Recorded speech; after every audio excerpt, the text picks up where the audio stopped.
चौथे अध्याय में ज्ञान कर्म संन्यास योग का वर्णन। किम कर्म कर्मेति कव्यो अप्यत्र मोहिता तत्ते कर्म प्रवक्ष्यामि यदि ज्ञात्वा मोक्ष्यते शुभात्। चौथे अध्याय में 3 चीजों का एक साथ समावेश है, ज्ञान कर्म और संन्यास। कर्म भगवान ने ज्ञान और संन्यास दोनों दृष्टि से सोच विचार कर करने की बताई। कई बार व्यक्ति जो कुछ भी कर्म करता है उसका ज्ञान न होने के कारण वो उस कर्म के कारण ही बंध जाता है।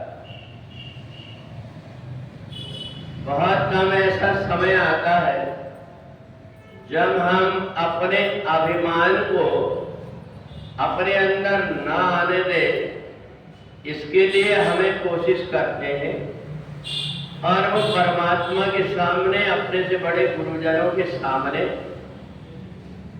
हमने जो कुछ भी जीवन में प्राप्त किया है उसका फल हमें अभिमान मिला है या विनम्रता मिली है, ये देखने का समय आता है कि हमारे मन के अंदर विनम्रता भी है कि नहीं। जिस प्रकार से अगर कहीं घर का दरवाजा छोटा हो तो समझदार व्यक्ति झुक करके चल लेता है, परंतु एक व्यक्ति जिसने सोच लिया कि नहीं मैं बहुत बड़ा आदमी हूं, मेरे को झुकना नहीं है, तो उसका सिर टकरा जाता है, उसको रोना पड़ता है। और इसलिए विनम्रता, अपने अंदर परमात्मा की तरफ जो कुछ भी हमें ज्ञान प्राप्त हुआ है उससे हम परमात्मा की तरफ जा रहे हैं, इसका ज्ञान होता है। विनम्रता ये दिखाती है और अहंकार ये दिखाता है कि हम परमात्मा से दूर जा रहे हैं। कई बार व्यक्ति को अपने आप में अभिमान होता है कि मैं इतना बड़ा आदमी बन गया हूं, अंदर से बना नहीं होता पर बाहर से दिखावा करना चाहता है। वो दूसरों को ये दिखाना चाहता है कि मैं बड़ा हूं, परंतु जो व्यक्ति अंदर से बड़ा बन जाता है वो कितना भी छोटे से छोटा काम करे उसकी महानता उसमें प्रदर्शित होती है। और इसमें किम कर्मेति कव्यो अत्र मोहिता, हमें कब कैसा कर्म करना चाहिए ये हमारी बुद्धि ठीक से निश्चय कर ले तो समझ लेना चाहिए कि हम परमात्मा की तरफ चल रहे हैं।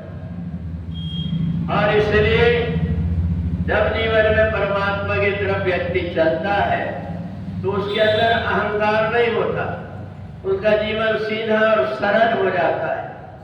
परंतु जब कभी हमें अपने आप में लगने लगता है कि मैं भी कुछ हूं, ये राक्षसी वृत्ति। धनु नाम का एक राजा था, उसके 2 बेटा थे, एक का नाम था रम और एक का नाम था करम। दोनों ने सोचा कि हमें संसार को जीतना। एक पानी के अंदर तपस्या करने लगा, एक पृथ्वी में बैठकर करने लगा। इंद्र ने मगर बन करके और उस समय पर कर्म को नष्ट कर दिया, केवल रम रह गया। बड़ा क्रोधित हुआ और इसने क्रोध में आकर के ये निश्चय कर लिया कि अब संसार को नष्ट कर दूंगा।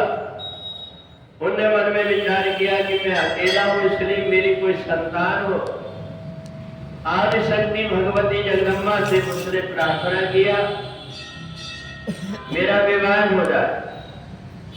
तो जैसे ही उसने मांगा तो ब्रह्मा जी ने कह दिया कि ठीक है, जो भी पहले दिखेगा उसके साथ में विवाह कर लेना। एक भैंस दिखाई दी, उसके साथ में विवाह कर लिया। थोड़े दिन के बाद में अपने अभिमान में चूर होकर के घूम रहा, एक भैंस ने उसको मार डाला और जैसे वो मरा तो भैंस गर्भवती थी, वो भी मरने लगी। उससे एक बेटा का जन्म हुआ जिसका नाम हुआ महिषासुर। महिषासुर के अंदर भी कई प्रकार के अभिमान थे, इसलिए उसने भी शक्ति के मदोन्मत्त होकर के देवताओं पर आक्रमण कर दिया। आगे सारे देवता आदि शक्ति भगवती जगदम्बा से प्रार्थना करने लगे।